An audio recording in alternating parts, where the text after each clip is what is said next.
আসসালামু আলাইকুম ওয়া রাহমাতুল্লাহ। সুপ্রিয় দর্শক শ্রোতা, আপনাদের স্বাগত জানাচ্ছি আজকের অনুষ্ঠানে। আপনাদের সাথে আছি আমি আব্দুল্লাহ মাহমুদ। প্রিয় দর্শক, আজকে আমরা এমন একজন অতিথিকে আমাদের স্টুডিওতে আমন্ত্রণ জানিয়েছি, যিনি একজন আলেম, সাধারণ আলেম, একজন আর্টিস্ট, কিন্তু তার পাশাপাশি আরেকটি পরিচয় রয়েছে, তিনি একজন কারাবন্দী আলেম। হ্যাঁ প্রিয় দর্শক, তিনি এমন একজন ব্যক্তি, এমন একজন মানুষ, যিনি কোনো ধরনের অপরাধ ছাড়াই প্রায় 14 মাস কারাবরণ করেছিলেন বিগত সরকারের আমলে। প্রিয় দর্শক, তার থেকে আমরা আজকে শুনবো তার সেই কারা জীবনের গল্প, সেখানের বিভীষিকাময় মুহূর্ত এবং সকল কিছু। তার সাথে প্রথমে আমরা পরিচয় হয়ে নিচ্ছি। আসসালামু আলাইকুম ওয়া রাহমাতুল্লাহ। ওয়ালাইকুম আসসালাম ওয়া রাহমাতুল্লাহি ওয়া বারাকাতুহু। হাবিব ভাই, কেমন আছেন আপনি? আলহামদুলিল্লাহ, ভালো আছি। তুমি কেমন আছো? আলহামদুলিল্লাহ। তো আজকে আমরা আপনার পুরা গল্পটা আমরা শুনবো, আপনার ব্যাপারে জানবো। তো শুরুতে আপনার থেকে আমি একটা জিনিস জানতে চাই। আমি আপনার ফ্রেন্ড সার্কেল এবং আপনার বন্ধু বান্ধব সকল থেকে আমি যে জিনিসটা জানতে পেরেছি, আপনি একজন নিরপরাধ মানুষ এবং একজন সাধারণ সাদামাটা একজন আলেম। কোনো সহিংস কর্মকাণ্ডের সাথে আপনি জড়িত নয়, কোনো রাজনৈতিক কর্মকাণ্ডের সাথে আপনি জড়িত না। তারপরও কেন এবং কখন আপনাকে সরকার আপনার দিকে তার থাবা প্রসারিত করে এবং কেন আপনাকে তারা প্রথমে আপনার দিকে তাদের দৃষ্টি ফেলে এবং কোন দিন আপনাকে তারা অ্যারেস্ট করে? ধন্যবাদ আমার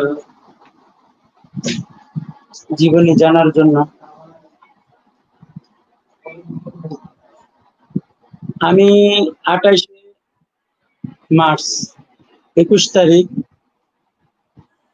21 সালের 28 মার্চ আমি ক্যালিগ্রাফির কাজ করতাম।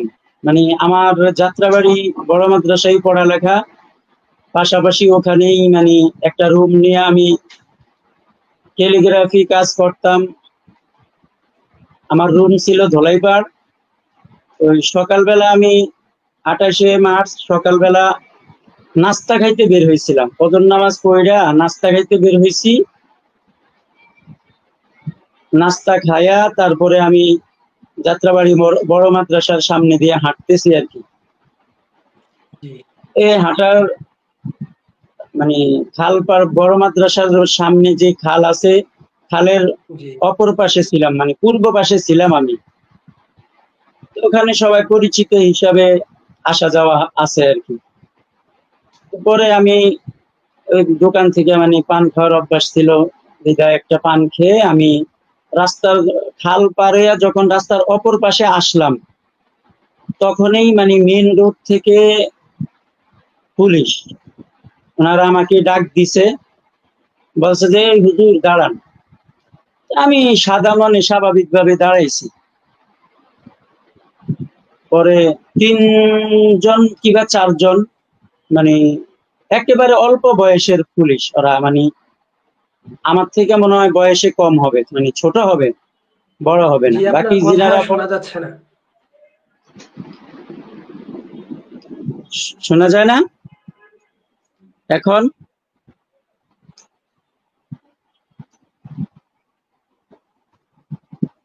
জি, কথা শোনা যায়? এবারে শোনা যাচ্ছে, এবার বলেন। জি, মানে আমার বাসার থেকে বের হইয়া 28 মার্চ ফজরের নামাজ পড়া বাসার থেকে বের হইছি নাস্তা খাওয়ার জন্য। আমি নাস্তা খায়া যাত্রাবাড়ি বড় মাদ্রাসার সামনে খালের অপর পাশ থেকে মানে পূর্ব পাশ থেকে পশ্চিম পাশে আসছি। আইসাই রাস্তা দিয়ে মেন রোড দিয়ে মাদ্রাসার সামনে যে রোড, এই রোড দিয়ে হাঁটতেছি আর কি। তো হাঁটার সময় আমাকে পুলিশ ডাক দিছে, ওনারা মেন রোডে ছিল। মাদ্রাসার গেট বরাবর এখান থেকে আমাকে দেখা আমাকে ডাক দিছে পিছন থেকে। তো ডাক দিছে আর আমি দাঁড়াইছি, আমি আর মানে ইয়া করি না, দাঁড়াইছি। দাঁড়ানোর পরে আমি আমার কাছে যখন ওরা আসছে, আসার পরে সাথে সাথে মানে কিছু না জিঙ্গাই মানে আমার পিছনে দিয়া মানে এইভাবে সালোয়ার সহ পাঞ্জাবি সহ মানে মোট কইরা ধইরা আলগি দিয়া বলতেছে, এই তুই রাস্তায় নামলি কি লেগা, তুই রাস্তাত কি লেগা, এখানে কি করস, মানে সরাসরি জি জি আমারে কিছু না জিঙ্গে মানে দাঁড়াইতে বলছে, দাঁড়াইছি, আইসে এইভাবে আমাকে ধইরা নিছে। পরে বলতেছে যে তুই কেন রাস্তায় নামলি, তো পরে আমি হাইসা দিয়া বললাম, ভাই এখানে আমার বাসা, এখানে আমি বাসায় থাকি, কাজ করি, এখানে আমার ব্যবসা, এখানে আমি বাসার থেকে বের হইছি, বের হওয়ার পরে এখন এই যে নাস্তা খাইছি, নাস্তা খাই একটু রাস্তায় হাঁটতেছি। মানে ওরা কোনো কথা শুনে না, ওদের এক কথাই ছিল যে না তুই রাস্তায় নামলি কিল্লা, মানে তুই কইরা সরাসরি, একবারে সরাসরি তুই কইয়া বলতেছে যে না তুই রাস্তায় নামলি কি লেগা। এই এই বইলা আমাকে মানে আলগি দিয়া প্রায় 3-4 জনে ধইরা নিয়ে গেছে মেন রোডে যাত্রাবাড়ি, একবারে মানে যারা অফিসার আছে উনাদের কাছে নিয়ে গেছে। নিয়ে যাওয়ার পরে সাথে সাথে আমার পকেটে কি আছে বের কর, পকেট টকেট চেক করে মোবাইল ছিল, মোবাইল গুলা রাইখা দিল। আমার 2টা মোবাইল ছিল, মানে 2টা বাটন সেট, একটা স্যামসাং বড় সেট। পরে ওরা মোবাইল গুলা রাইখা দিল, রাইখা দিয়ে এখন মানে যেই ছেলেরা আমাকে ধরছে, মানে যেই পুলিশ গুলা ওরা অল্প বয়সের, ওদের বড় স্যারদেরকে ধারে ধারে নিতেছে আর আমাকে মানে বলতেছে, কয় স্যার পাইছি পাইছি, বড় একটা মাল পাইছি। মানে আমাকে পায়া তারা মনে মানে জি মানে আপনার দেখে এটা বলতেছে যে একটা মাল পাইছি, বড় হ্যাঁ হ্যাঁ একটা পাইছি। হ্যাঁ হ্যাঁ জি, আমাকে দেখাইতেছে আর বলতেছে, কয় স্যার পাইছি একটা বড় একটা মাল পাইছি। পরে আমি যাই হোক ওনাদের মানে অনেক কাকুতি মিনতি করছি, মানে অনেক কান্নাকাটিও করছি, প্রায় ওই সময় আমার কান্না চলে আসছে যে শেষে মানে ওরা যেই ইয়া করছে, শুধু ওদের মানে হাত দিয়ে আমার পাও ধরা বাকি ছিল, এরকম কাকুতি মিনতি করছি, মানে ওরা আমাকে ছাড়ে না। ওরা পরে শেষে বলতেছে, আচ্ছা মানে তোরে আমরা ওই যে বিকালে ছাইড়া দিম, এই কথা বইলা ওরা আমাকে যাত্রাবাড়ি থানায় নিয়ে গেছে, একটা গাড়িতে করে লেগুনাথ করে যাত্রাবাড়ি থানায় নিয়ে গেছে। আর এই নেওয়ার সময় আমাকে বলতেছে, কয় তোর দোষ হইল গিয়ে একটা, তুই হুজুর মানুষ, আর তোরা হুজুররা কি লেগে মোদির বিরুদ্ধে আন্দোলন করলে, এই কারণে তোর দোষ একটাই, তোরা হুজুররা। পরে আমি বললাম, স্যার আমি তো আন্দোলন করি নাই, আমাকে কেন ধরলেন? কয় না হুজুররা করছে, এই কারণে আমাদের আজকে নিয়ম হইলো, আজকের আমাদের অর্ডার আছে, মানে তাদের উপর মহল থেকে অর্ডার আছে যে আজকে আমরা যাকে রাস্তায় পাইবো, মানে যে সমস্ত হুজুর টুপিওয়ালা দাড়িওয়ালা যাদেরকে আমরা রাস্তায় পাবো তাদেরকে আমরা গ্রেফতার করব। এইভাবে নিয়ে পরে আমাকে থানায় রেখে দিচ্ছে।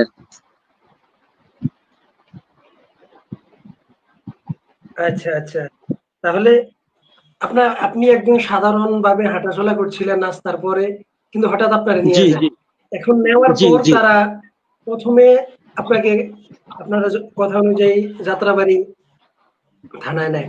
নেওয়ার পরে তারা আপনার জি সাথে কি আচরণ করে? ওই দিন আপনার সাথে আচরণটা মানে কেমন ছিল? যাত্রাবাড়ি মানে থানাতে নেওয়ার পরে নাম লিস্টি করছে, বাপের নাম ইয়ার নাম সবকিছু ইয়া করছে, তারপরে মোবাইল গুলা জব্দ করছে, নিয়ে পরে এই নাম টাম লেখা পরে আমারে সেলের মধ্যে ঢুকে ধুয়ে দিছে, বলছে যে মানে তোরে বিকাল বেলা ছাইড়া দিন।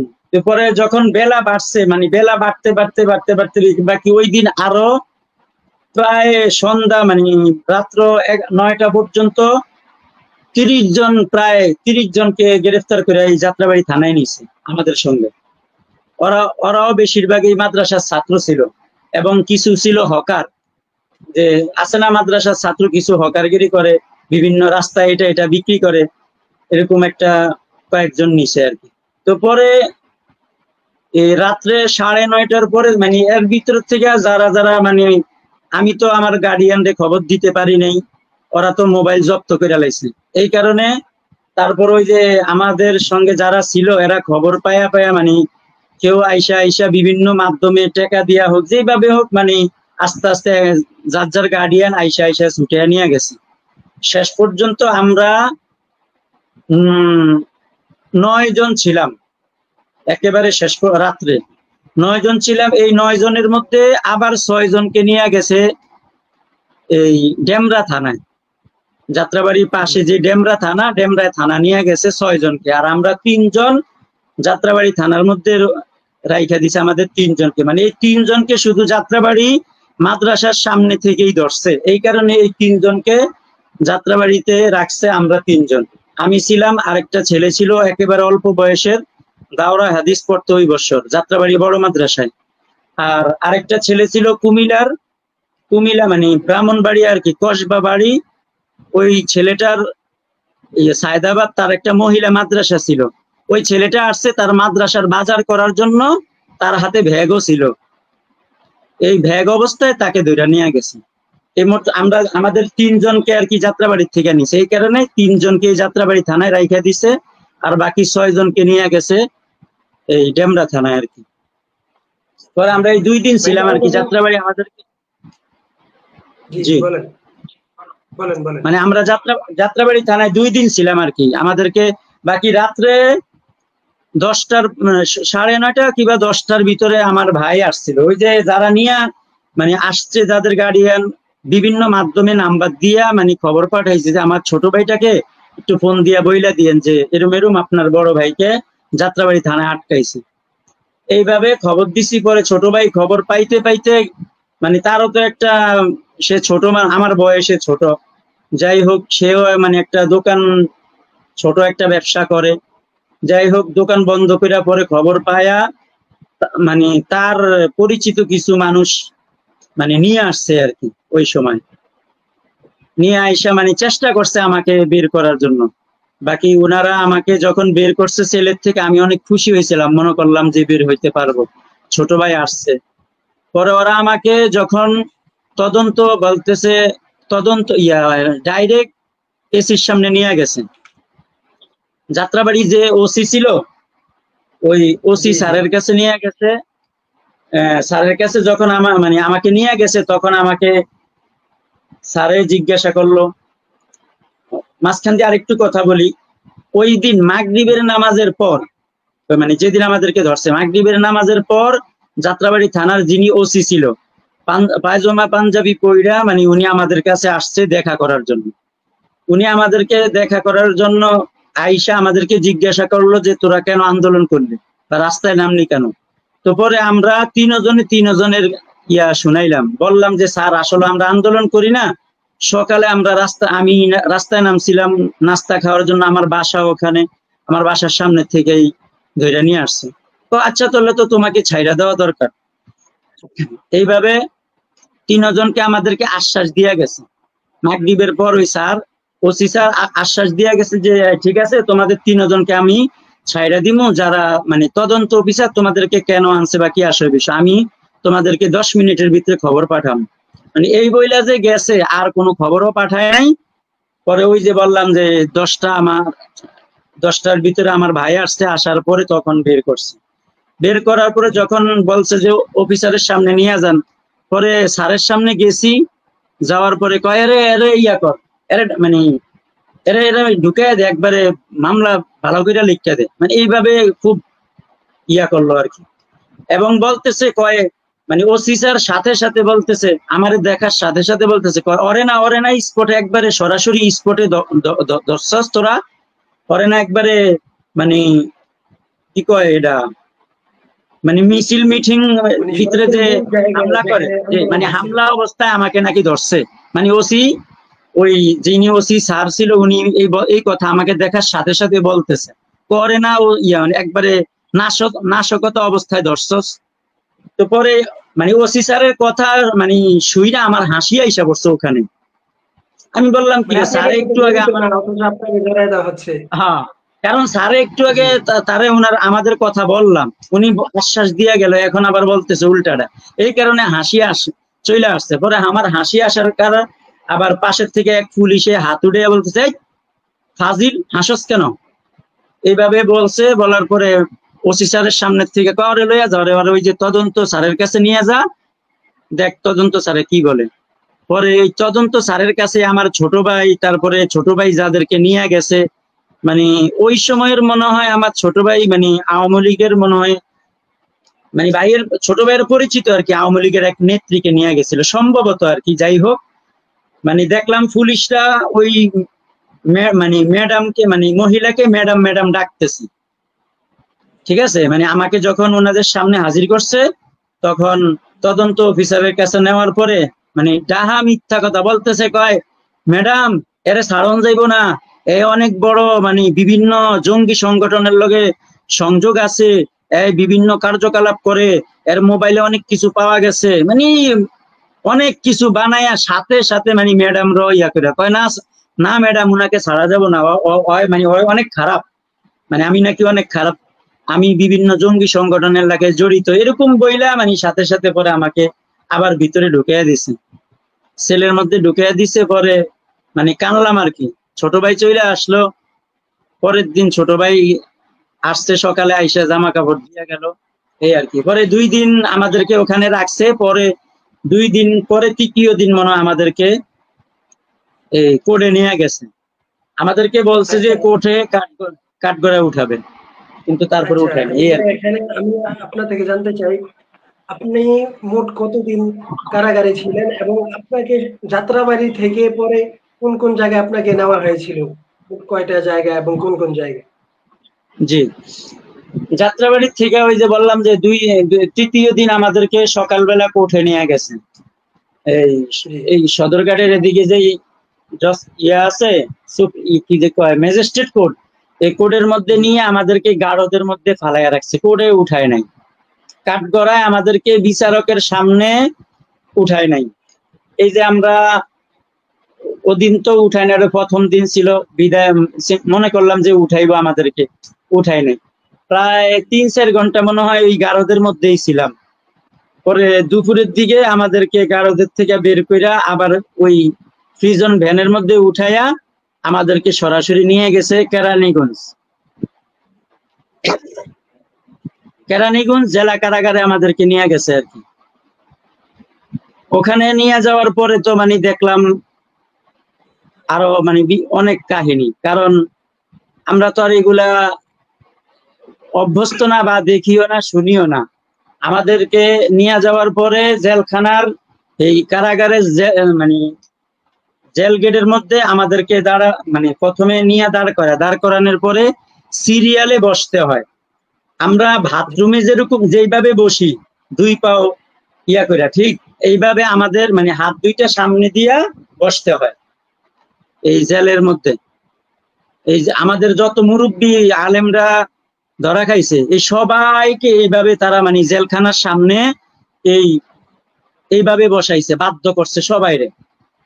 এবার সে যত বড় আলেম হোক আর যেই হোক, সবাইকে এইভাবে নিয়ে প্রথমে কারাগার মানে বসানোর পরে নাম লিস্টি করে, আবার লগে যেই ব্যাগ ট্যাগ থাকে এই ব্যাগ চেক করে, যদি কারো কাছে কোনো গামছা থাকে, ঠিক আছে, এই গামছারে মানে টুকরা করে আলায়, লম্বা গামছা নিয়ে ভিতরে ঢোকা যায় না, এই গামছারে 2-3টা টুকরা করে আলায়, কইরা দেখা যায় কোনো সময় ছোট এক টুকরা দিয়া দেয়।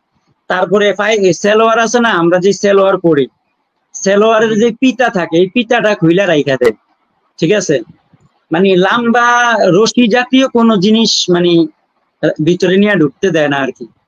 যাই হোক, কারো কাছে ঘড়ি টড়ি কিছু থাকলে এগুলা যা চেক করে পরে রাইখা দেয়, এইভাবে তল্লাশি কইরা রাইখা টাইখা দিয়া পরে ভিতরে ঢুকায়, ভিতরে ঢুকানোর পরে আবার চেক করে, ঠিক আছে, ভিতরে যখন আমাদেরকে ঢুকাইছে তখন আবার চেক করছে এরকম 1-1.5 ঘন্টা বইরা। পরে যখন আমাদেরকে সেলের মধ্যে নিয়ে যাওয়ার মানে নিতেছে, কেরানীগঞ্জের সেলটা মানে গেট থেকে অনেক ভিতরে, অনেক বড়, ভিতরে অনেক বড়, মানে অনেক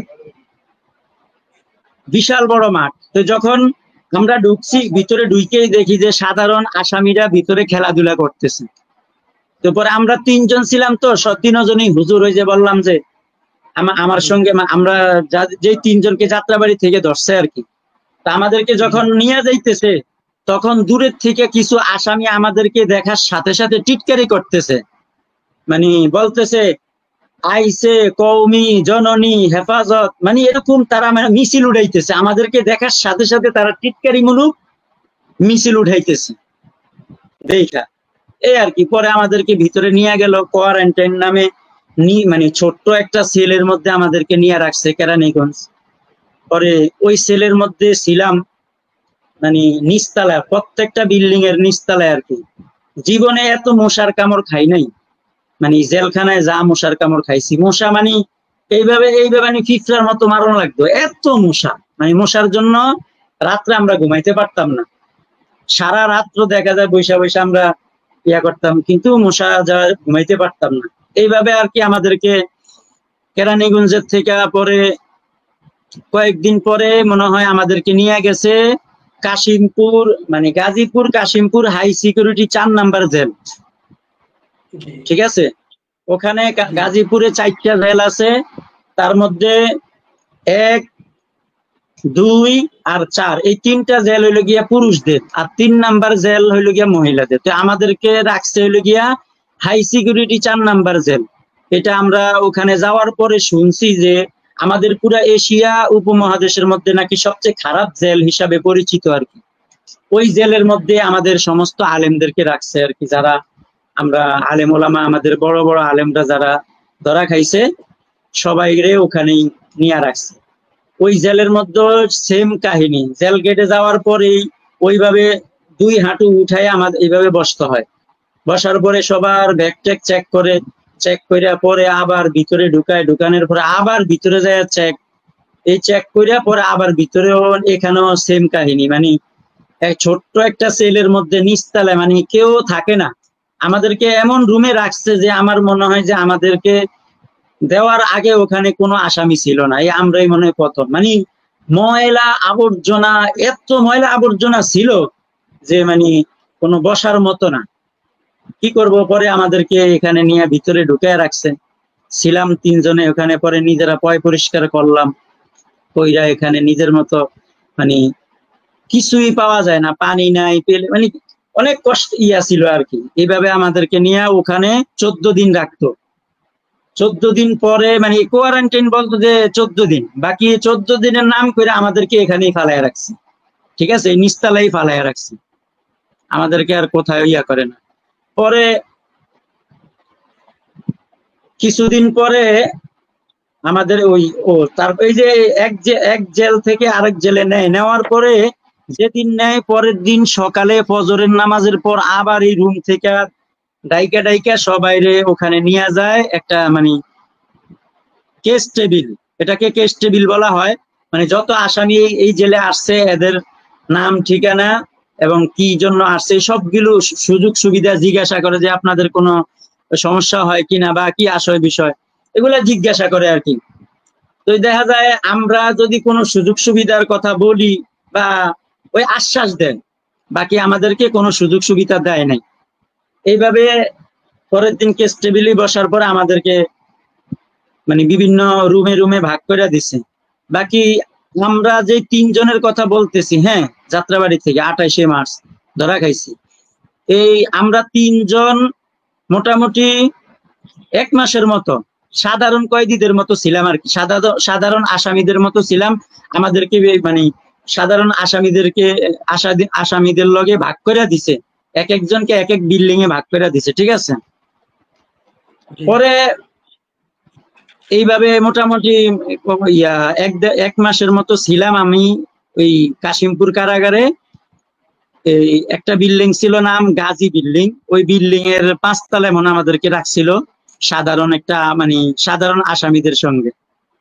ঠিক আছে, ওখানে আমাকে যাদের সঙ্গে দিছে মানে ওরা তো হইলে গিয়া সব মানে বিড়ি খোর, সিগারেট খোর, মানে ওদের সঙ্গে আমাদের থাকাটা অনেক মুশকিল।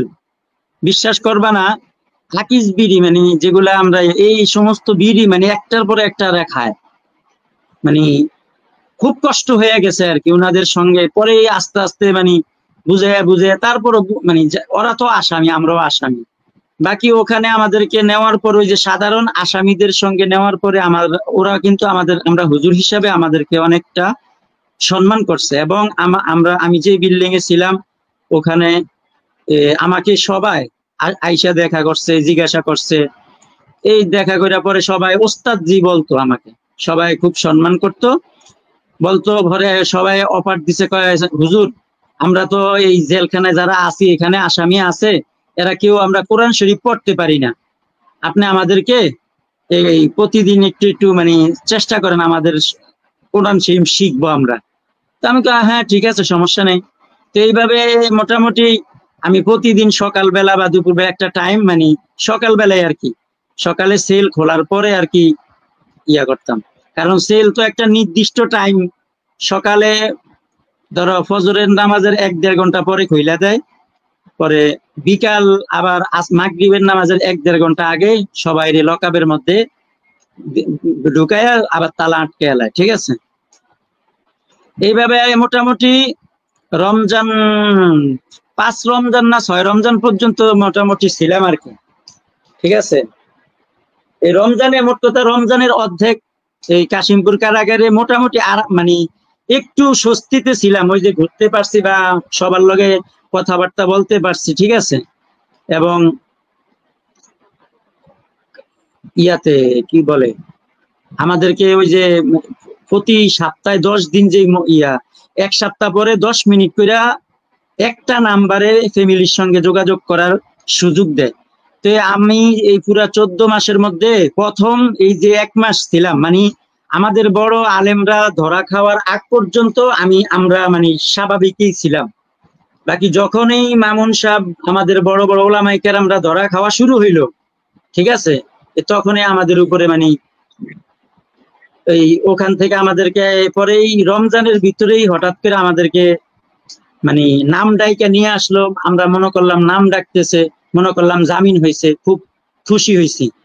পরে তখন তো করোনা ছিল, ঠিক আছে, করোনার টাইম। পরে আমাদের 3 জনকে নিয়ে আসছে, নিয়ে আইসা জেল গেটের মধ্যে কম্পিউটারের সামনে আনছে। আনার পরে শুধু দাঁড় করাইছে, দাঁড় করার পরে এখান থেকে শুধু দেখলাম যে ওকে ওকে মঞ্জুর মঞ্জুর, মানে এতটুক বুঝছি, আর বাকি কিচ্ছুই বুঝি নাই। এতটুক বইলা এই মঞ্জুর মঞ্জুর ওকে ওকে বইলা আমাদেরকে 3 জনকে সরাইয়া দিছে, ঠিক আছে। তার মানে রিমান্ড মঞ্জুর করছে আর কি। আমরা তো বুঝি, আমরা তো খুশি হয়েছিলাম যে আমাদের জামিন হইব, বা আগে জামিন হইলে এইভাবে হইতো, ভার্চুয়াল কোডে এইভাবে আসলে জামিন হইতো। তা আমরা মনে মনে চিন্তায় পড়ে গেছি। যাই হোক, পরে অনেক দোয়া, অনেক কান্নাকাটি।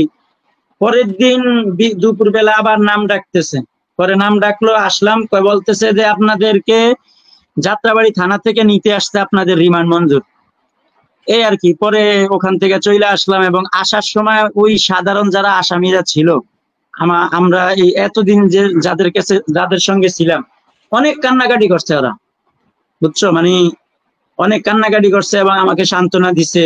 তো হুজুর সমস্যা নাই, রিমান্ডে আপনাদেরকে ফিরাইলে বা কোনো কিছু ইয়া করলে আপনারা কিছু স্বীকার করেন না, এইভাবে আমাদেরকে যাত্রাবাড়ি থানায় নিয়ে আসছে, ঠিক আছে।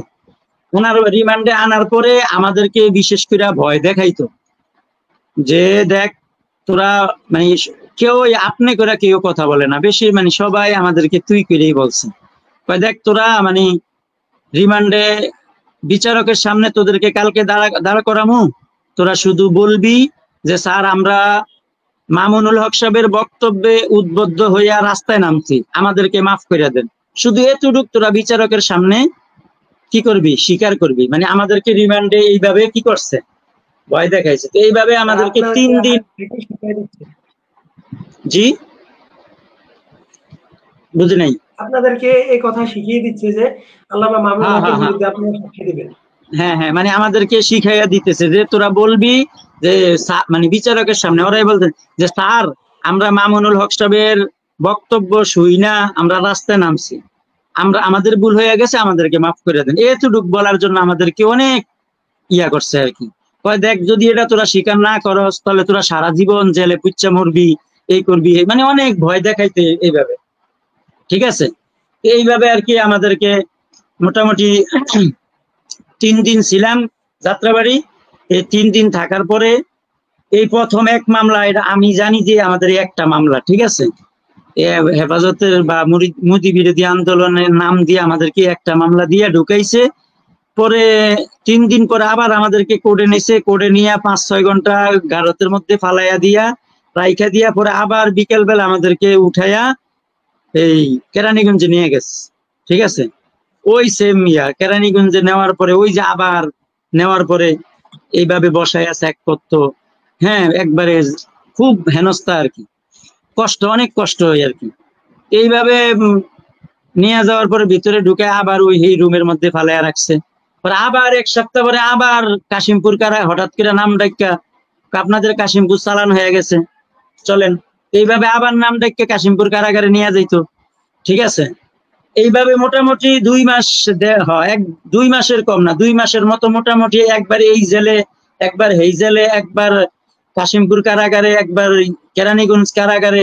এর ভিতরে আমরা কাশিমপুর মানে মামলা যখন প্রথমবার তো একবার গেলাম এই যাত্রাবাড়ির থেকে, পরে 1.5 মাস পরে, 1.5 মাসের কম হবে না, 1.5 মাস পরে আমাদেরকে আবার কাশিমপুর কারাগার থেকে যাত্রাবাড়ি থানায় রিমান্ডের জন্য ডাকছে। হ্যাঁ, এখান থেকে পুলিশ গেছে, যাওয়ার পর আমাদেরকে আবার প্রিজন ভ্যানে কইরা যাত্রাবাড়ি থানাতে নিয়ে আসছে। আনার পরে আমাদেরকে যখন সেলের মধ্যে ঢুকাইছে, ঢুকানোর পরে এক পুলিশ আমাকে বলতেছে, হয়তো ওদেরকে আমরা বিএনপির মামলা দিয়ে দিছি। মানে একবারে স্বাভাবিকভাবে হাসতে হাসতে বলতেছে, তোদেরকে আমরা বিএনপির মামলা দিয়ে দিছি।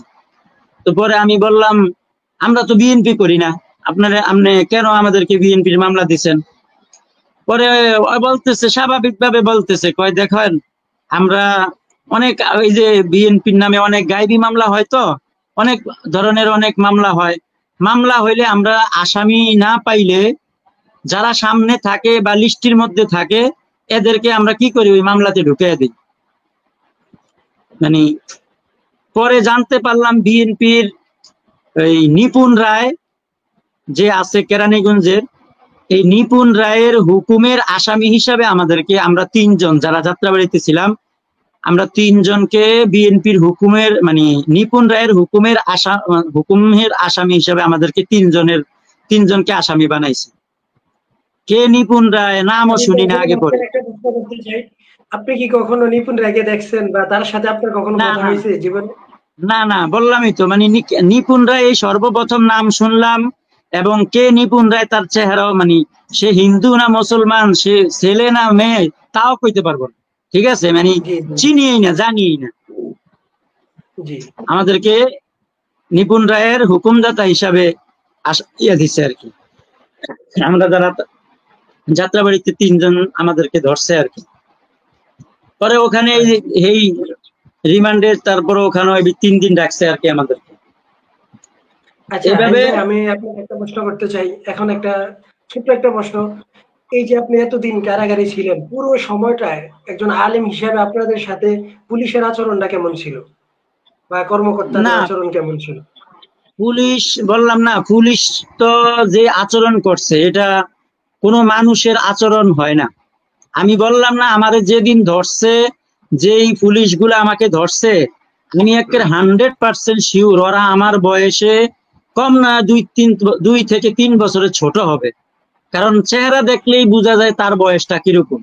ঠিক আছে, একেবারে চেংরা বয়স। ওরা বললাম না, আমাকে আইসেই তুই কইরা বলতেছে, তুই কইরা বইলা আমাকে ধইরা নিয়ে গেছে। ঠিক আছে, এরকম জেলখানায় আমাদেরকে, মানে আমাদের সঙ্গে পুলিশের আচরণ তেমন ভালো ছিল না। ঠিক আছে, আমাদেরকে এই রিমান্ডে থাকা অবস্থায় মানে অনেক এক পুলিশে আয়া এক ধরনের কথা বইলা ভয় দেখাইতো। এই যাত্রাবাড়িতে একবার মানে হিন্দু এক পুলিশ মালউন, সে আমাদেরকে আইসা মানে অনেক কথা বইলা টইলা ভরে, মানে একেবারে সে নাচতে নাচতে আমাদেরকে বলতেছে, হেফাজত করস, হেফাজত, হ্যাঁ হেফাজত, রাষ্ট্র চালাবি তোরা, রাষ্ট্র ক্ষমতা নিবি, হ্যাঁ মানে তোদের জিন্দিগি শেষ, তোরা এই জেলখানায় একে নিম্নে 15 বছর থাকতে হইব। মানে এইভাবে আমাদেরকে কি করছে, হেনস্থা করছে, বা এইভাবে আমাদেরকে আইসা, বাকি আমরা তো বললাম মানে আমার বয়স যতটুকুই হোক, বাকি এই সমস্ত কর্মকাণ্ড বা এটা তো আমাদের জীবনের প্রথম, এই হিসাবে দেখা যায় তাদের কথাবার্তায় মানে একটু ভয় লাগতো, এবং দিলের মধ্যে অনেক পেরেশানি ছিল আর কি। এইভাবে কথাবার্তা শুনে অনেক ভয় পাইতাম আমরা। মানে ওই 3 জনের মধ্যে আমি ছিলাম একটু বড়, বাকি ওরা আমার একটু ছোটই সবাই। ওই যে যাত্রাবাড়িতে যে ছেলেটা দাওরা পড়তো, ওই ছেলেটা তো একেবারে কম বয়স, মানে 20-21 বছর বয়স তার। হ্যাঁ, তার নাম ছিল মুক্তাদির, তার বাড়ি ছিল জামালপুর। আর আরেকটা ছেলে ছিল কুমিল্লা, তার নাম কামরুল ইসলাম। যাই হোক, এইভাবে আর কি আমাদেরকে পুলিশের আচরণ বা এইভাবে। বাকি ভিতরে যাওয়া, তুমি ভিতরে জিজ্ঞাসা করছো যে ভিতরে কারারক্ষীরা আমাদেরকে কি আচরণ করছে। রমজান মাসে তো মনে হয় আল্লামা মামুনুল হক সাহেব গ্রেফতার হয়েছে। রমজান মাসে, হ্যাঁ রমজান মাস।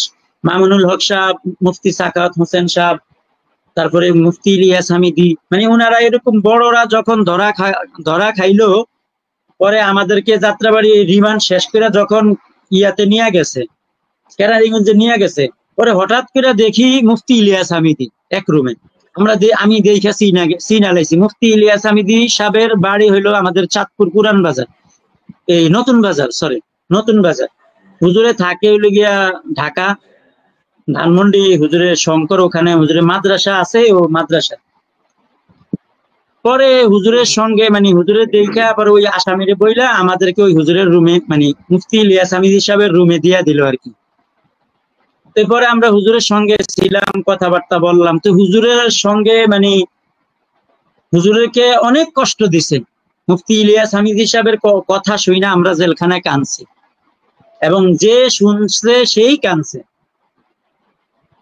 হুজুরে র্যাবে ধরছে। আচ্ছা ভাইবে, আমরা এই হুজুর আলাপ একটু পরে আসবো। আপনার থেকে বিশেষ একটা প্রশ্ন করতে চাই। আপনার এত দিনের কারা জীবনের এমন কোন ঘটনা বা স্মৃতি আপনার কি মনে আছে কিনা, যেটা আপনার সারাটা জীবন আপনার মনে থাকবে? হ্যাঁ হ্যাঁ, আমাদেরকে যখন প্রথমবার দ্বিতীয় রিমান্ড শেষ হয়েছে, তৃতীয় রিমান্ড শেষ হওয়ার পরেই আমাদেরকে কেরানীগঞ্জে যে নিয়ে রাখছে, একেবারে বরাবর 3.5 মাস এক সেলের মধ্যে ছিলাম আমরা। মানে ছোট একটা সেল, স্বাভাবিকভাবে 3 জন বা কিংবা 4 জনে মোটামুটি ভাবে ঘুমানো যাবে, 4 জন, ঠিক আছে। এই যে রুমের মধ্যে 4 জন ঘুমানো যাবে, সেখানে আমরা হেফাজতের যারা আলেম ছিলাম আমাদেরকে মানে এক এক রুমে 8 জন 7 জন করে রাখছে। আমরা অনেক কষ্টে ঘুমাইছি। এবং ওখানে যেই সেল আছে, মানে রুম আছে, রুমের মধ্যে বাথরুমের দরজা হইল কি বুক পর্যন্ত, দরজা এবং দেওয়াল, এই 4 জনের জায়গায় এর ভিতরে কর্নারের মধ্যে বাথরুম, গোসলখানা, এই বাথরুমের মধ্যেই সবকিছু। তো যেখানে 3 জন লোক বা 4 জন লোক থাকা যায়, সেখানে 8 জন লোক আমরা রুমের মধ্যে থাকতেছি। এবং এই 8 জনের প্রস্রাব পায়খানা এই রুমের মধ্যে, গোসল, সবকিছু, খাওয়া দাওয়া, ঘুমানো, এই সবকিছু, কাপড় শুকানো থেকে নিয়ে সবকিছু এই 8 জন মানে আমরা এই রুমের মধ্যে। এইভাবে মোটামুটি আমরা 3.5 মাস এক রুমের মধ্যে ছিলাম। মানে বাহিরে কি সূর্য উঠছে না কি আমরা বলতে পারবো না, এমন ভাবে মানে এরকম রুমের মধ্যে রাখছে, কোনো রুম খোলে নাই আমাদের। দরজা মানে শুধু যখন আমাদেরকে খাবার দিতে আসতো, দরজাটা মানে একজন কারারক্ষী আইসা দরজা খুইলা দরজার সামনে দাঁড় করাইয়া খানাটা ভিতরে দিয়া পরে আবার তালা আটকে লাইত, ঠিক আছে। এইভাবে যখন আমি ওই 3 মাস ছিলাম কেরানীগঞ্জে, 3.5 মাস, মোট 4 মাস ছিলাম মিলাইয়া 4 মাস ছিলাম আর কি ইয়াতে কেরানীগঞ্জ। এই 4 মাসের মধ্যে আমার একবার, শুধু আমি না, আমাদের অনেক সাথী ভাই এমন অসুস্থর মধ্যে পড়ে গেছে। মানে কারণ এই যে এক রুমের মধ্যে মানে নিঃশ্বাস নেওয়াটা অত মুশকিল। মানে আমি ব্যক্তিগতভাবে যেই অসুস্থর মধ্যে ভুগছি, জ্বর, ঠান্ডা, পেট ব্যথা, মাথা ব্যথা, বমি, তারপরে আমার প্রস্রাব পায়খানা সব বন্ধ হয়ে গেছে। আমার মানে এই সমস্ত পেট ব্যথার চিল্লিতে মানে মোটামুটি সবাই অতিষ্ঠ হয়ে গেছে, বা আমরা চিল্লাইতেছি, আমরা যে ডাকতেছি, আমাদের সঙ্গে কোনো কারারক্ষী আসতো না। আর এই যে আমি যে চিল্লাইতেছি, এত জোরে জোরে কাঁদতেছি, আছে না যারা ডিউটিরত কারারক্ষী, আইসা দেখবো যে কি হয়েছে বা কি আসলে বিষয়, আমাদের মানে জিজ্ঞাসা করে না, তারা দূরে দূরে থাকতো, ঠিক আছে। পরে রাত্রে 4টা বাজে আমাদের জুনায়েদ আল হাবিবি, আমি যে এই রুমে ছিলাম 2 রুম না 3 রুম পরে জুনায়েদ আল হাবিবি সাহেব ছিল। এরপরে আমরা যখন এই আমার চিল্লাচিল্লি শুই না, আমরা এরকম এক রুম থেকে আরেক রুমে, মানে রুমের ভিতরে থাইকা থেকে এই জোরে জোরে মানে কথা বলতাম। তো পরে হুজুরে বুঝলো, বলা হইলো যে হাবিবের অসুস্থ বা এই সমস্যা।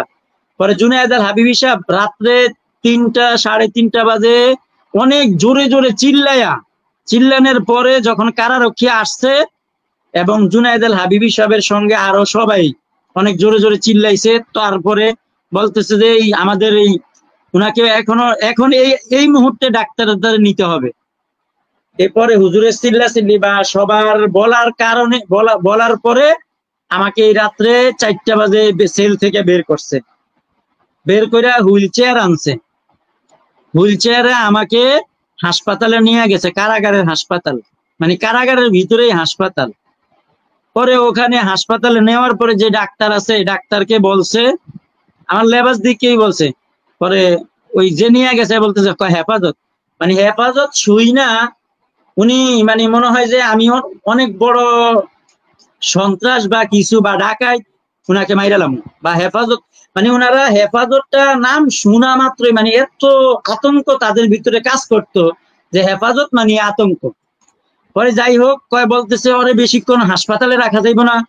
পরে কি সমস্যা বলছে, বইলা আমাকে একটা স্যালাইন দিছে।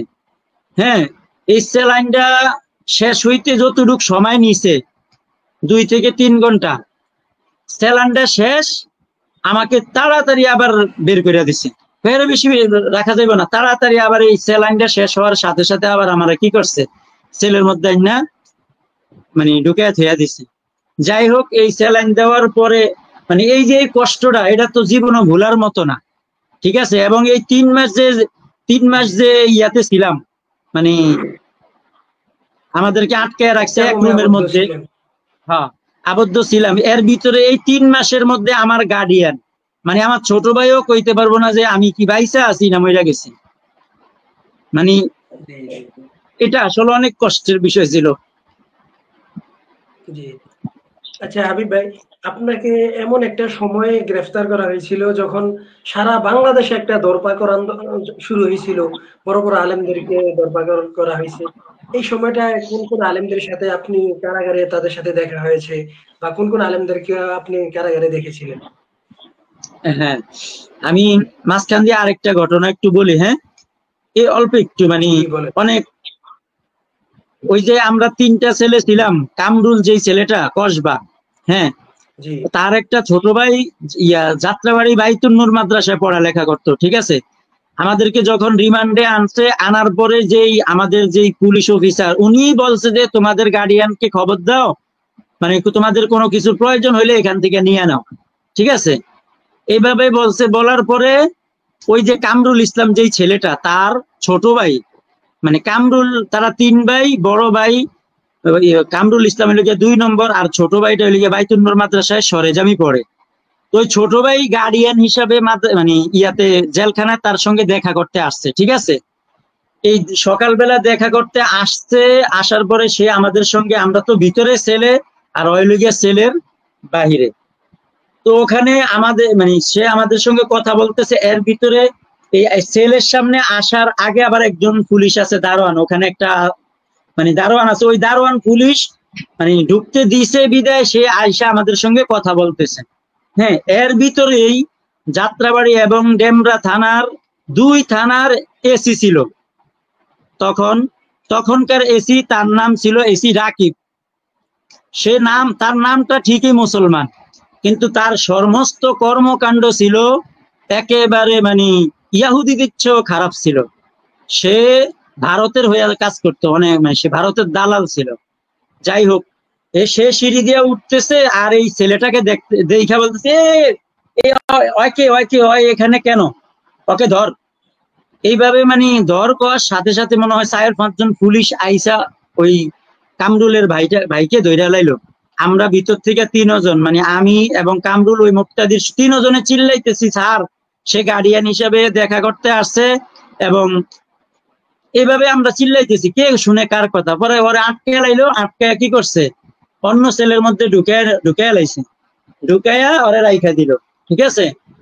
আমরা তো পরে কইতে পারবো না। পরে আমাদেরকে ওখানেই রাইখা, ওই পাশের সেলে রাইখা দিছে, আমাদেরকে পরে ডিবিতে নিয়ে গেছে, ঠিক আছে।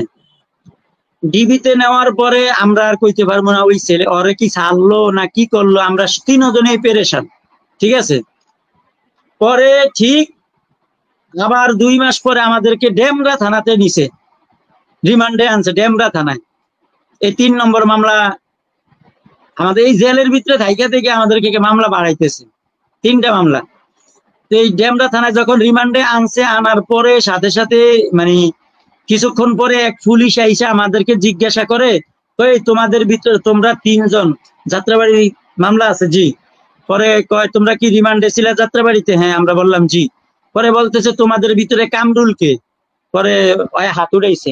পরে কয় তোমার বড় ভাইয়ের নাম কি? আব্দুল কাইয়ুম। কয় হ। কয় তোমার ছোট ভাইয়ের নাম কি? নাজমুল। কয় হ।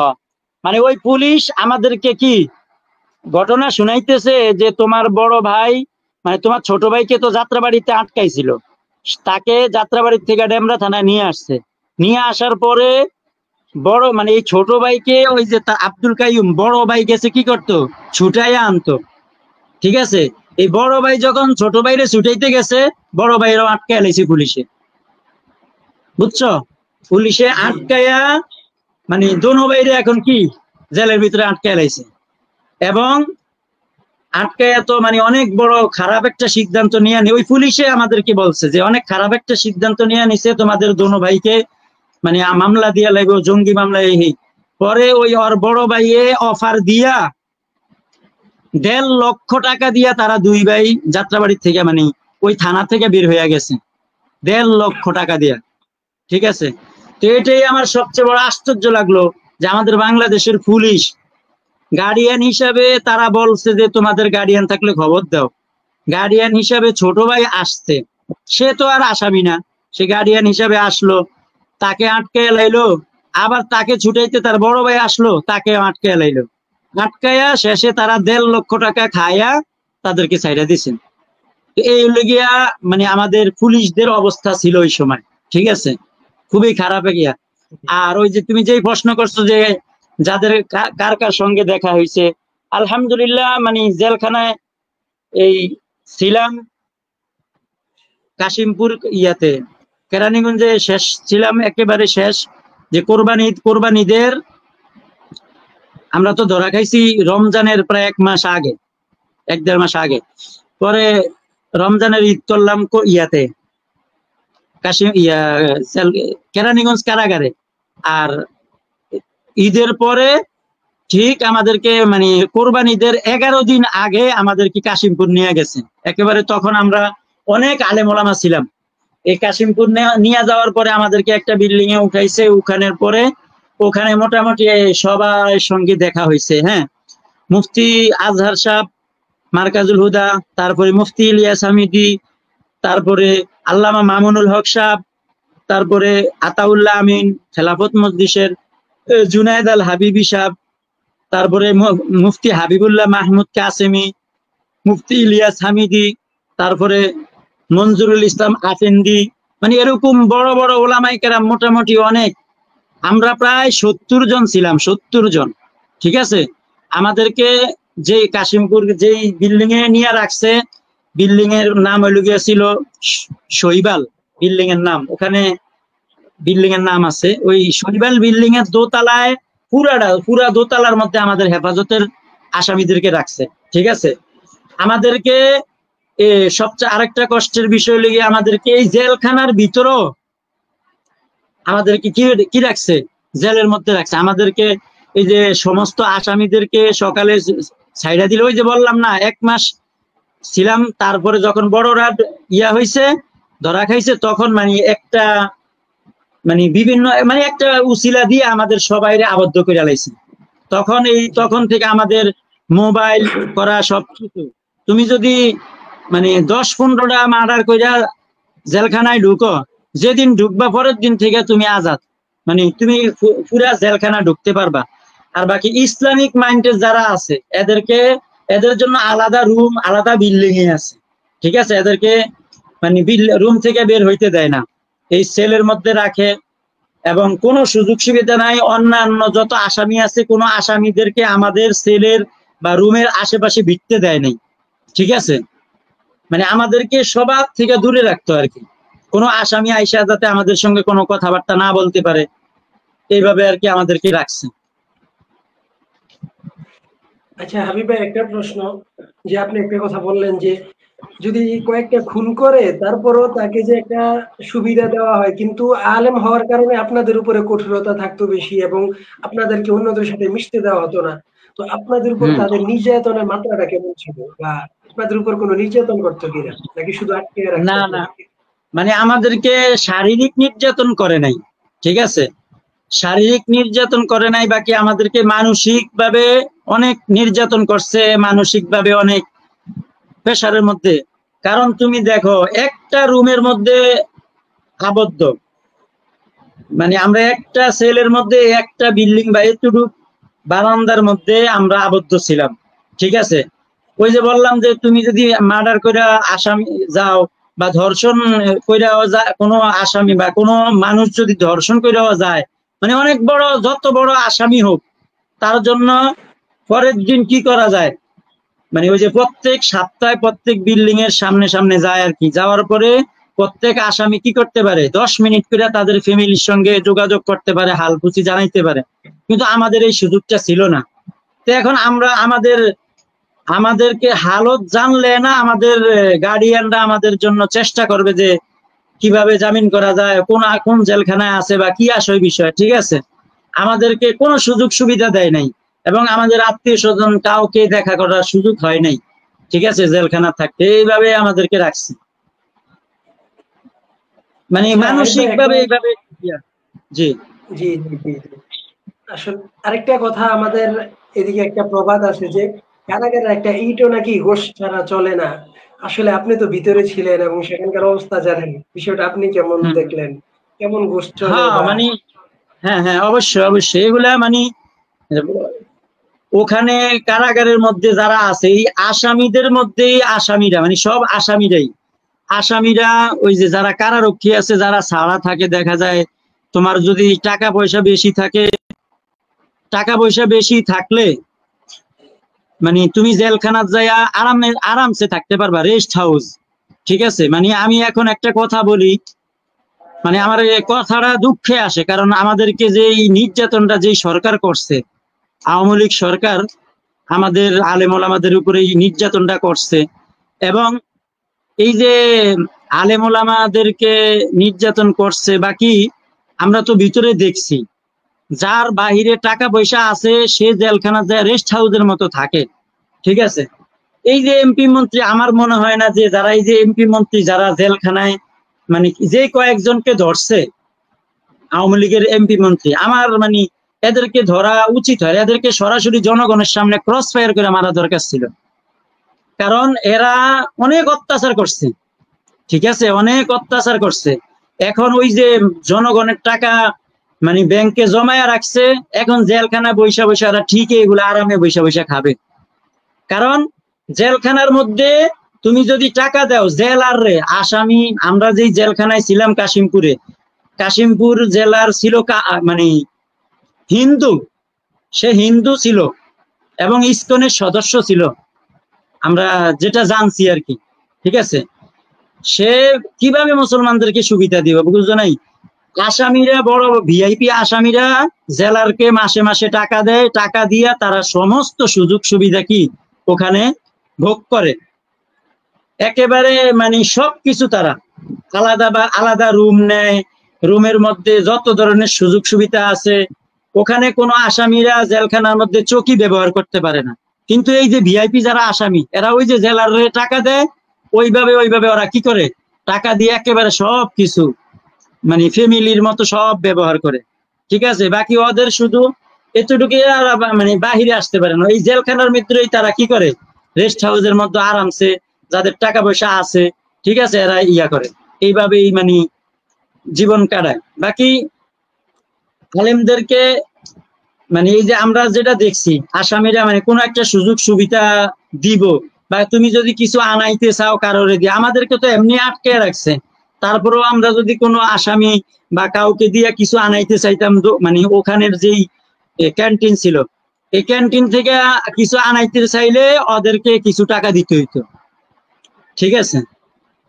স্বাভাবিক, মানে যেটা দেখছি, আমাদের হুজুররা, অনেক হুজুরাই তো পান খায়, আমিও খাইতাম, আমরা একটা পান বাহিরে মাত্র 5 টাকা, আর ওদেরকে আমরা 15 টাকা দিতাম, 15 টাকা 20 টাকা নিয়ে যেত আমাদের থেকে, মানে যদি মোট কথা আমরা যদি বড় নোট দিতাম 20 টাকা 10 টাকার উপরে, বড় নোট দিলে আমাদেরকে আর টাকা ফেরত দিত না, ঠিক আছে।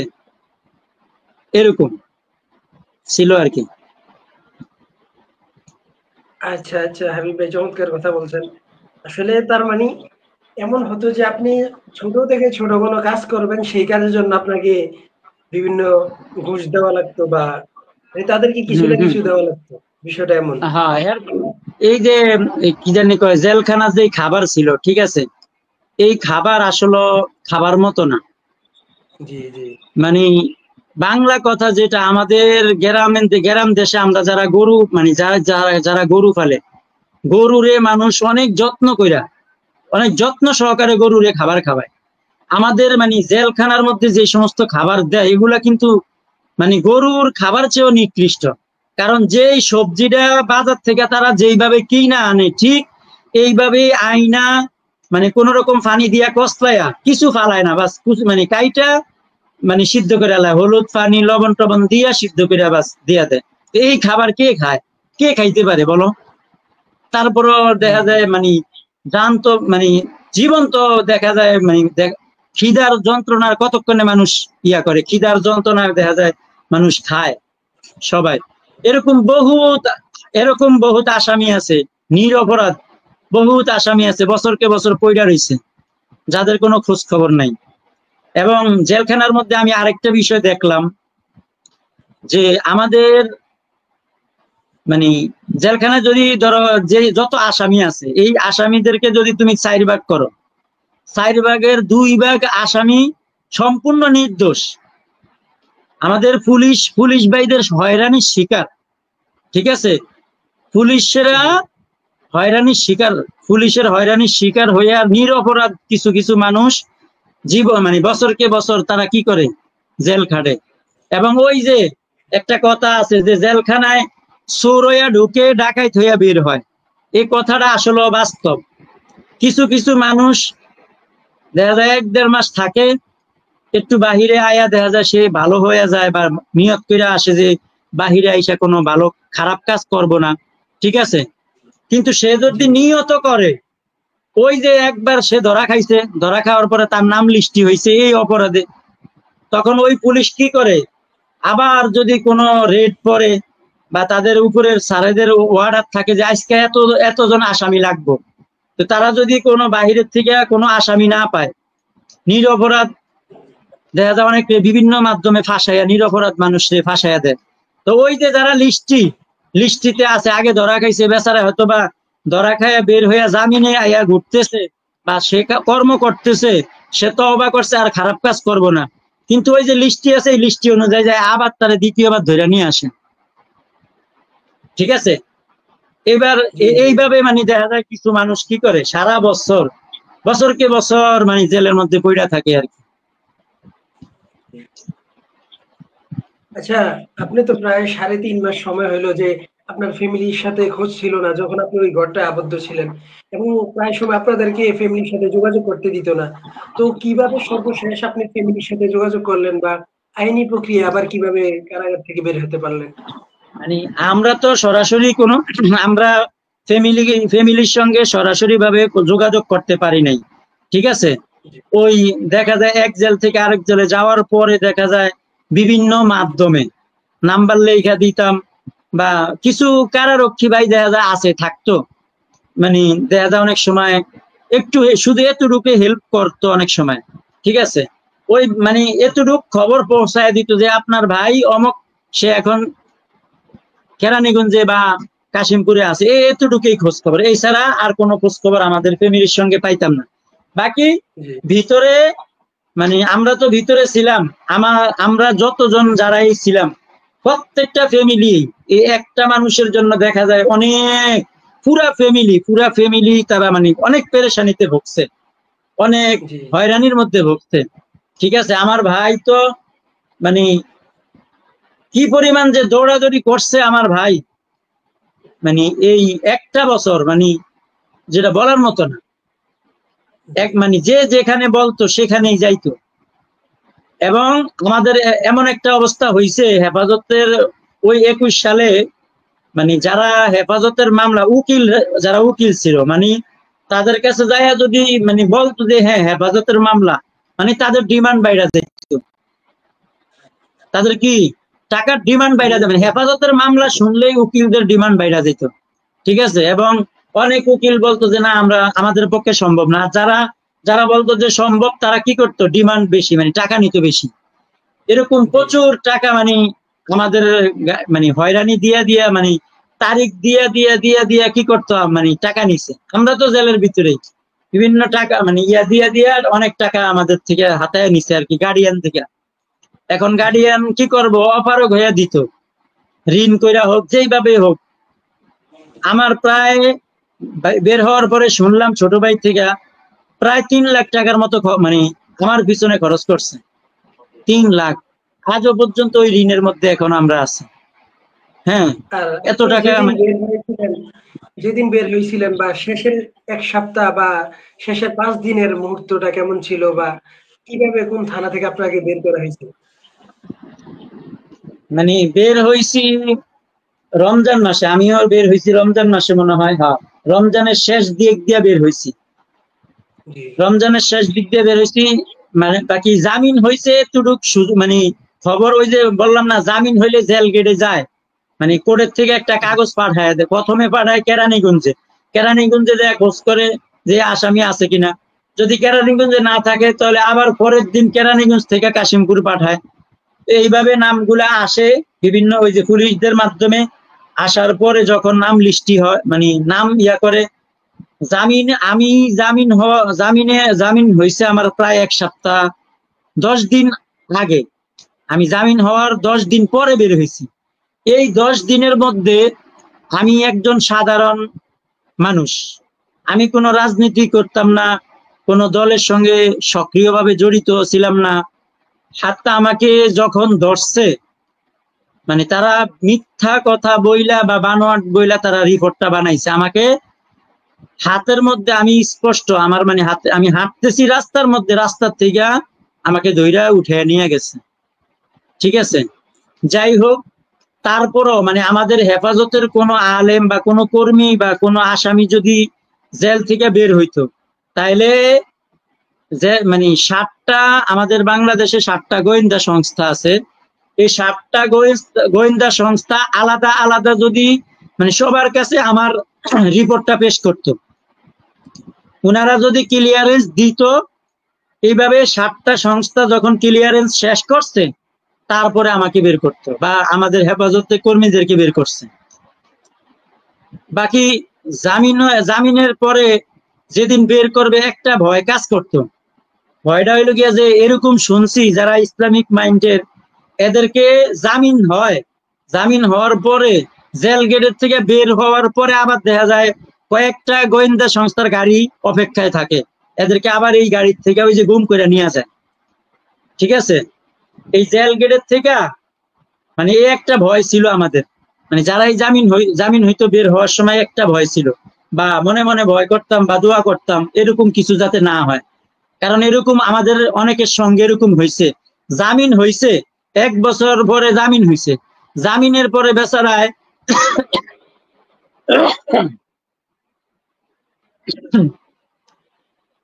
যখন বের হয়েছে, বের হওয়ার পরে আবার জেল গেটের থেকে বিভিন্ন গোয়েন্দা সংস্থা কি করছে, নিয়ে গেছে, গুম করে নিয়ে গেছে, নিয়ে 1 সপ্তাহ 10 দিন নিরুপায় রাইখা দিত, কোনো খোঁজ খবর নাই। একটা ভয় ছিল আর কি, জামিন থেকে মানে জেল থেকে বের হওয়ার আগে আর কি। জি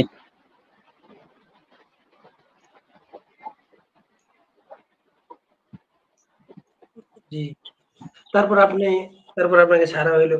তো হাবিব ভাই, আপনার সাথে আলোচনা শুনলাম, একজন সাধারণ একজন মানুষ ছিলেন, যাত্রাবাড়িতে হাঁটছিলেন, তারপর আপনাকে নিয়ে যাওয়া হয়, প্রায় 14 মাস আপনি বিনা বিচারে কারাগারে ছিলেন, অকথ্য নির্যাতন জুলুম আপনার উপরে চালানো হয়, যেটা অবর্ণনীয়। যাক, এত কিছুর পর একটু পর বিদায় নিচ্ছি। আপনার কাছে আমার সর্বশেষ আবেদন, যারা আমাদের দর্শক শ্রোতা যারা আজকে আমাদের সাথে যুক্ত ছিল, তাদের ব্যাপারে আপনি সর্বশেষ কি বলতে চান?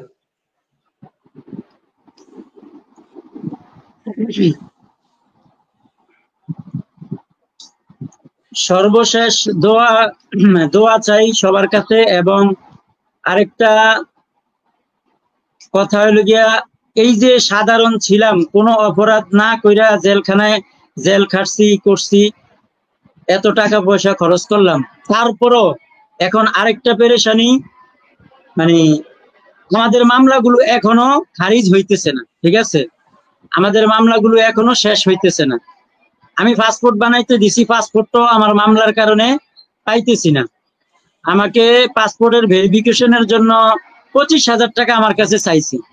আমি আমি টাকা দেই না দেখা এই পাসপোর্ট যে পুলিশ, সেই পুলিশে টাকা দেই না দেখা আমি অনেক রিকোয়েস্ট করছি, অনেক কাকুতি মিনতি করছি, স্যার আমি গরিব মানুষ, হ্যাঁ আমি এত টাকা দেওয়ার মতন, আমি 5,000 টাকা দিব। শেষ পর্যন্ত এতটুক বলছি, ওই বলতেছে যে 20,000 টাকার কম এক পয়সা দিলেও আপনার কাজ হবে না। এরপরে চলে আসছি পরের দিনে, সে উল্টা পাল্টা রিপোর্ট দিয়া পাসপোর্ট অফিসে, মানে খুব খারাপ একটা রিপোর্ট দিয়ে আমার পাসপোর্টটা আটকে রাখছে, এবং এমন ভাবে রিপোর্টটা দিছে যে আমি ভবিষ্যতে যাতে পাসপোর্ট আর না বানাইতে পারি নতুন কইরা। এবং আমি অনেক দৌড়াদৌড়ি করছি, অনেক বিভিন্ন লোক নিয়ে, উকিলের মাধ্যমে হোক, যেভাবে হোক, আমি এখনো পর্যন্ত পাসপোর্টটা পাই নাই, বা আমাদের মামলাগুলো এখনো শেষ হয় নাই।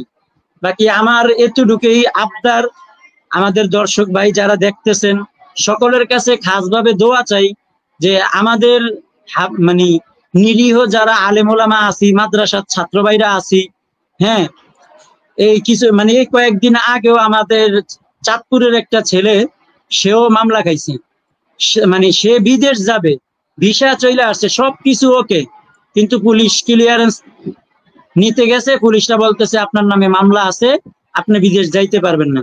তো এরকম মানে আমরা যারা ছোট আছি, বিশেষ করে আমরা যারা ছোট, কোনো রাজনীতি করি না বা কোনো দলের সঙ্গে কোনো পথ নাই, আমাদের কোনো, আমার রিকোয়েস্ট এটাই যে আমাদের কোনো আমার এই কথাটা বা এই লাইভটা যদি আমাদের কোনো বড় আলেম বা আমাদের কোনো নেতৃস্থানীয় পর্যায়ের কোনো আলেম যদি আমার এই কথাটা শুনে, তাহলে আমার এতটুকুই যে কমপক্ষে মানে আমরা যারা নিরীহ আছি, আমরা যারা ছোট মানে ছাত্র ছিলাম বা নিরীহ ছিলাম, কোনো পথ নাই নাই, কমপক্ষে আমাদের মামলাগুলো যাতে মানে অতি তাড়াতাড়ি, মানে একটু আলাদাভাবে কাজ করে যাতে আমাদের মামলাগুলো অতি তাড়াতাড়ি কি করে নিষ্পত্তির ব্যবস্থা করে। হ্যাঁ, এবং আমার এই লাইভটা যদি আমাদের মানে সরকারি পদের বা সরকারি কোনো উপদেষ্টা পর্যন্ত পৌঁছে, তাদের কাছেও আমার রিকোয়েস্ট আবদার যে উনারা যাতে এটা একটু বিবেচনা করে যে আমাদের হেফাজতের যারা নিরীহ আলেম ওলামা আছি, হ্যাঁ অনেক আলেম ওলামা আছে যারা এই মামলার পিছনে পইড়া তাদের সবকিছু হারাইছে, এরকম বহুত আছে। ঠিক আছে, এবং এখনো উকিলরা প্রত্যেক মাসে মাসে ফোন দিয়া দিয়া দিয়া দিয়া আমাদেরকে অনেক হয়রানি করছে, অনেক টাকা নিছে উকিলরা আমাদের থেকে মাসে মাসে। এখনো অনেক ভাইয়ের থেকে শুনি যে তাদের থেকে এইভাবে টাকা নিতেছে। আমার মানে এই রিকোয়েস্টটা, আমার এই কথাটা যদি আমাদের সরকার মহোদয়ের কোন উপদেষ্টা বা কোন ভাইয়ের কাছে পৌঁছে, আমার তাদের কাছে আবদার, তারা যাতে আমাদের এই মামলাগুলো অতি তাড়াতাড়ি খারিজের একটা এবং নিষ্পত্তির একটা ব্যবস্থা করে। এটা হলে গিয়ে আমার সর্বশেষ দর্শক বিন্দুর কাছে আবদার, এবং সরকারি পদে যারা আছে তাদের কাছে আবদার, আমাদের বড় আলেম ওলামা যারা আছে সম্মানিত, তাদের কাছে আমার এই আবদার, উনারাও যাতে একটু মানে আমাদের বিষয়টা একটু ভাবে যে আমাদের কারা হেফাজতের কর্মী, হ্যাঁ কারা এই অসহায় অবস্থায় মামলা খাইছে, তাদের একটু খোঁজ খবর নেওয়া। ঠিক আছে, আমার এই একটা আবদার। এবং আমাদের দর্শক বিন্দু যারা আছে অবশ্যই সকলের কাছে দোয়া চাই, আল্লাহ পাক যাতে মানে আমাদের সবাইকে দ্বীনের উপর রাখেন, এবং আমরা সবাই যাতে দ্বীনের উপর অটল থাকতে পারি, খাতেমা বিল খায়ের যাতে আমাদের ভালো হয়, এবং সবাই যাতে যাদের যেই অভাব অনটন আছে, দুরবস্থা আছে, এই অভাব অনটন বা এই দুরবস্থাটা আল্লাহ যাতে অতি তাড়াতাড়ি মানে পূরণ করে দেয়, অভাবগুলা যাতে দূর করে দেয়, এটাই সবার কাছে দোয়া। আসসালামু আলাইকুম ওয়া রাহমাতুল্লাহ। অসংখ্য অসংখ্য শুকরিয়া ভাই হাবিবকে, এবং দর্শক আপনাদেরকে অসংখ্য শুকরিয়া, ধৈর্য ধরে আপনারা এতক্ষণ আমাদের সাথে ছিলেন। ইনশাআল্লাহ দেখা হচ্ছে পরবর্তী কোনো আয়োজনে, পরবর্তী কোনো কথনে আপনাদের সাথে। আসসালামু আলাইকুম ওয়া রাহমাতুল্লাহ। ওয়ালাইকুম আসসালাম।